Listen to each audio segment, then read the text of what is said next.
Hi, my name is Mr. Hebert. Welcome to my class. Today, we're going to be drawing Mr. Owl and Miss Frog in Beaverton. The northern pygmy owl is fairly common throughout forested areas of Oregon. Owls are very far-sighted. They are active at night and they are incredibly hard to spot because of their small size and color. Deforestation is a threat to their habitat. However, you can find them outdoors and at your local zoo.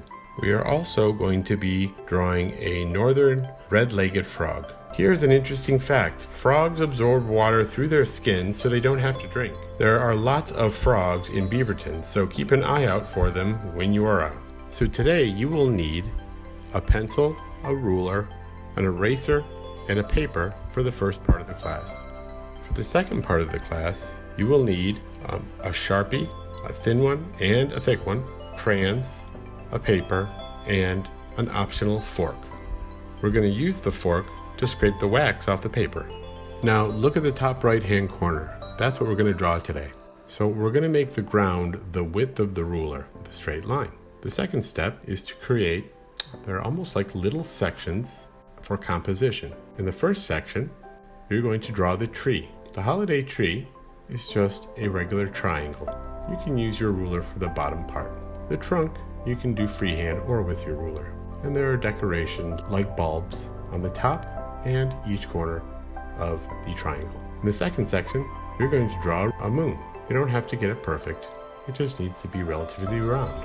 Also in the second section, we're going to be drawing the frog. The frog has two eyes, and again, you don't have to make them perfect, with two eyeballs kind of close together.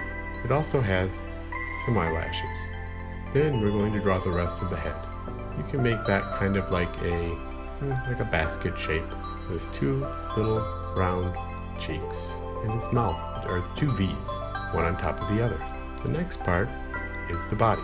The body is kind of like an hourglass, so it curves in on each side, and there's stripes down the middle and on each end. The end stripes also curve in, just like that. Next, I'm going to draw spots on the frog. The next part is to draw the hands. The hands of the frog are like 4 fingers. You can make them kind of spiky for fun. The frog's legs are webbed with 3 toes and it touches the ground. The next thing that we're going to make is the owl. The owl is going to be in the tree. First, we're going to draw like a D shape, and the D shape is going to be kind of on its side. Next, we're going to draw little toes on the owl and little triangles, small triangles for its ears. Do the wings as a C and a reverse C. Next, we're going to do the eyes, 2 freehand circles. Inside the eyes, we have a reverse C and a forward C. The beak is like an upside down teardrop. We're going to create a chest section, and the chest has little specks on it. They're little ovals, just small little ovals. Let's do the snow. The snow can be just little round circles all the way up and down in the sky. Next, we're going to erase what we don't need, and we don't need the line anymore in between the 2 sections. When we erase the line, it makes it one picture. I want you to put your name on there, and I also want you to put the year. The year is 2020. Next, we're going to ink everything. That means we're going to trace every line with a regular Sharpie. Try to get every single line, every pencil line that you made, trace with a Sharpie. Don't skip any. Use a ruler as much as you can or as much as needed. Now in comic books, the outline is very thick and the detail is very thin. So, for the outline of each of the animals and everything in here, we are going to be using a regular Sharpie. For the inside and the details of the animals, we are going to be using a thinner Sharpie with a thinner tip. Make sure you cover every single pencil line, leaving smaller details for the thinner Sharpie. Now I'm going to teach you about light and shadow. The light source is on the right and the shadow is on the left. We're also going to do contour lines on the left side of the balls to create a 3-dimensional effect. So we're going to do hatching lines like this, straight lines on the tree trunk. Lastly, we're going to be putting a shadow underneath the frog, and that's because the light source, the moon, is directly above the frog. Lastly, I would like you to erase all of the pencil lines. And that's how you ink. So next, I'm going to teach you about coloring techniques using crayons.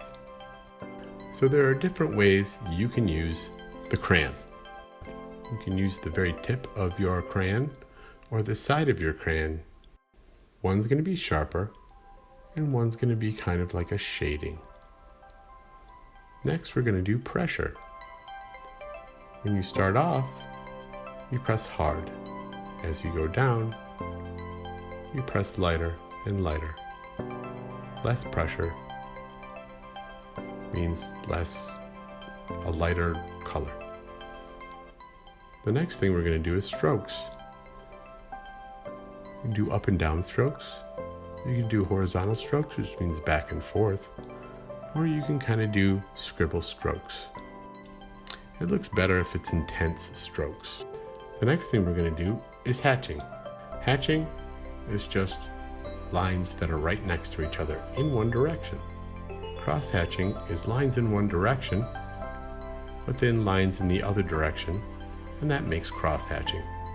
The next thing is scrumbling.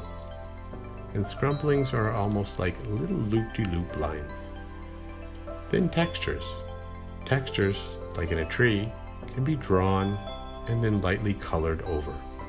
Then there's scraping. If you press hard with a crayon and put a lot of the crayon down on the paper, you can scrape it off with a fork, leaving a consistent stained texture. Lastly, we're going to do blending, which involves different colors. You can overlap these colors and they will blend together. Yes, crayon can blend.